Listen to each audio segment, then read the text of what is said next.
Honestly, I was kind of blown away by what we're going to talk about today. I'm somebody that loves a challenge, something to go for, to unlock, and Black Ops 6 had its progression and challenge systems revealed today, and man, I did not expect all that we learned to be coming in this game's launch. Today, we're breaking down what you need to know at a top level. Full disclosure, we might have some double uploads here leading to the launch to break these down a bit further, along with other scheduled content that I already have planned for the week, but there's a lot to discuss with this, with a few major components that could absolutely be explained a bit more in depth. So today I want to talk about this stuff at a top level and then maybe dive a little deeper into the more niche items in the coming days. So drop your thoughts as we go along. What do you think of these reveals? Like the sound of them so far? Let me know. But Black Ops 6 launches this week, so do make sure to drop a like if you're looking forward to it, or find the information here at all insightful. And of course, do make sure to subscribe to stay up to date with all things Black Ops 6 here on the channel. We're still chasing down that lofty goal of 600,000 subscribers, likely pushing to as close as possible, but maybe we can close that gap entirely by some miracle. But if you're part of that 75% of viewers not subscribed, I would truly love to have you join the community. But enough of that, let's talk about the new reveals for Black Ops 6. So as a top-down perspective, this blog wasn't just the reveal of 1 or 2 systems, but rather 7 of them. Revealed today, we saw what Black Ops 6 will bring along for level unlocks, prestige, calling card challenges, weapon camos, reticle challenges, mastery badges, and medal collections. So let's just start at step 1, level unlocks. This is just the detailing of a bit of what you'll experience on day 1, levels 1 to 55, a shared and unified experience and system between multiplayer and zombies, as well as eventually with a season 1 launch, Warzone as well. Your progression access will be available in the barracks tab of the menu, where you can see the level unlocks option that will detail the progression track that we've seen already from the beta, but in a full format. But you'll also have that option for prestige, which will then let you prestige once you hit that max level of 55. One thing to note about the system in place this year is that we have a few new things that don't necessarily relock when you do prestige. For example, operators are available, 8 of them in the progression track here, 1 to 55, but those and emotes will not relock when you prestige. So functionally speaking, it's basically a one and done on those types of things. Additionally, all gobblegums are unlocked by default for zombies, but the ones that you end up seeing in the progression track are just bonuses that are granted by leveling up through that progression track rather than through playtime like you'd normally see. And a reminder, blueprints, whether earned or purchased, will also unlock a weapon's base build permanently, so bear that in mind. Prestige as the next step here in this evolution of ranking up. After you hit level 55, you can choose to relock everything and start the grind over again. Now, if you do, you have access to the whole progression track to go through once again, but also have access to the new Prestige Hub. Here, you can end up seeing the progression through all 10 prestiges and also check out the rewards that you'll end up having access to as a result of prestiging. One cool thing this year with rewards is that not only do you get an instant unlock of some kind and a permanent unlock token you can use, but this time you actually end up getting an additional 5 rewards throughout the prestige. Levels 10, 20, 30, 40, and 50 of each prestige grants a various number of rewards. Like for example, Prestige 1, you'll end up getting the Knocked Raider Weaver Operator skin and a permanent unlock token immediately. But at level 10 of Prestige 1, you also get the Doris loading screen. Level 20 grants the Perca-Cola Gobblegum pack. Level 30 grants the Zombie Breach emblem. Level 40 will end up granting the Insta-Kill weapon charm, and level 50 grants the Teddy is a Liar C9 blueprint, which also by extension becomes a permanent unlock token for the C9 as well. Then they also detailed a little bit more of future rewards that are existing operator skins that end up having some themes of prior Black Ops experiences. Like at Prestige 3 level 50, you end up getting the My Name Is Pain operator skin that's meant to mimic that of Alex Mason in the Black Ops 2 flashback missions, where he's either killed or shot in the leg depending on the player's choice.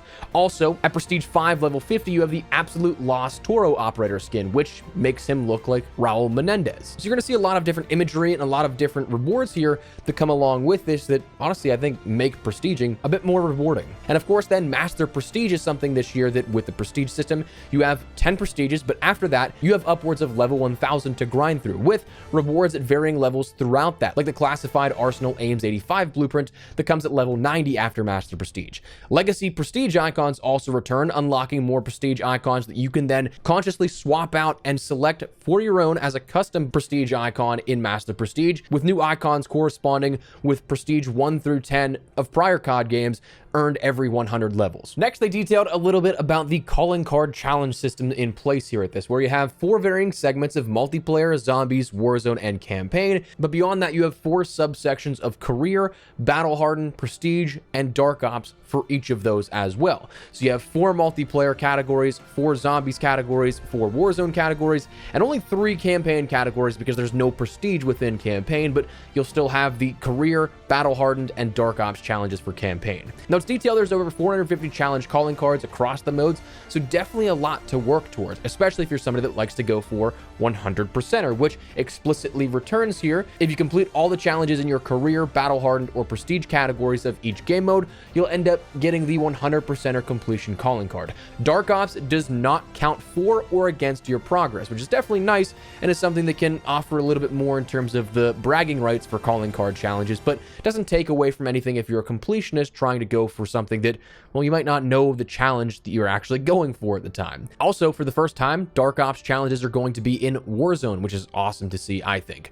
The weapon camo system was detailed a little further here, where they detailed a bit more of a breakdown of the military, special, and mastery camos. The military challenges here come down to headshots for multiplayer, critical kills or zombies headshots in zombies, and then Warzone is going to be just simply eliminations. Now, multiplayer, they detailed the sort of criteria here for this, that it's a progressive unlock system.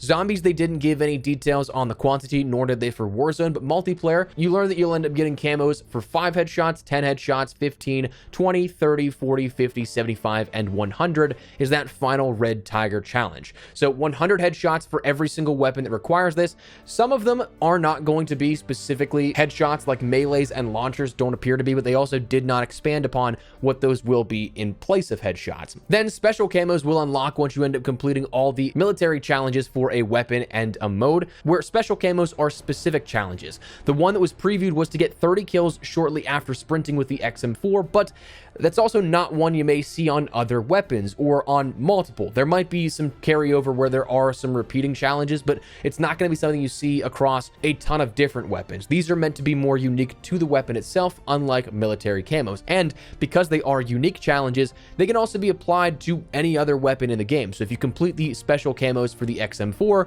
you can put both those camos on the Ames 85. Whereas the military challenges have to be completed per weapon.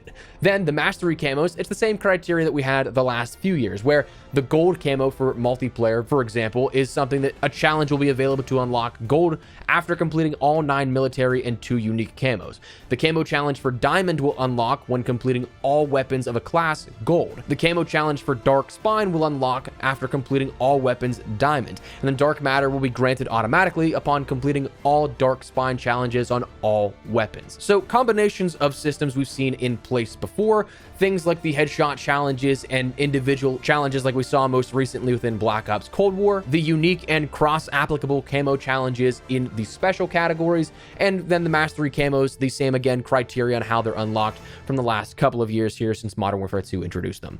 But reticle challenges will return here with Black Ops 6, the first time we've seen that again in quite some time, which I'm pretty excited for. It might be something that's a little less important to people, but I mean, you now have the ability to end up getting certain variations of reticles, whether it be red dots or ACOGs or certain sniper scopes. You can end up getting variations here by just simply unlocking them. That's definitely something that I can get behind, and it's stated there are 10 reticles to unlock in each mode for multiplayer, zombies, and Warzone. So 30 in total, it seems like. Hoping to see confirmation of that blue dot, just personally speaking, but those are, of course, returning.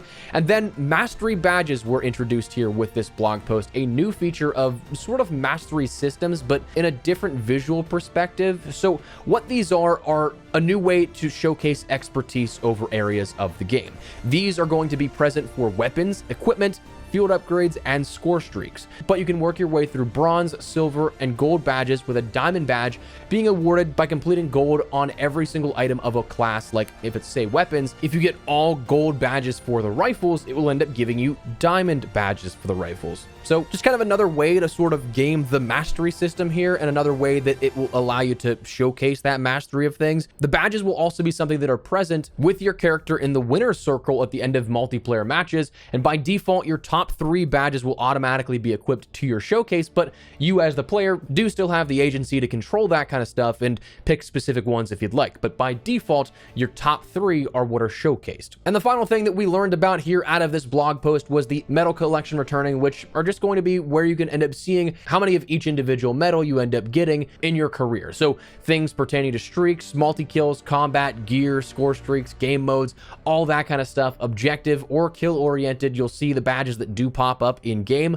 also tracking on the back end so that you can see them exactly. So some pretty cool stuff here, I think, in regards to all of what is going to be available for customization, for specific unlocks, challenges to go for, 100% or completionist stuff, mastery items. There's a lot here that I was not actually expecting to see this much depth in terms of grindable content per se with Black Ops 6. So let me know your thoughts down below. What do you guys think here of this? What do you think of any of these in particular? Do you like one more than the other? One that you're going to go for? Absolutely.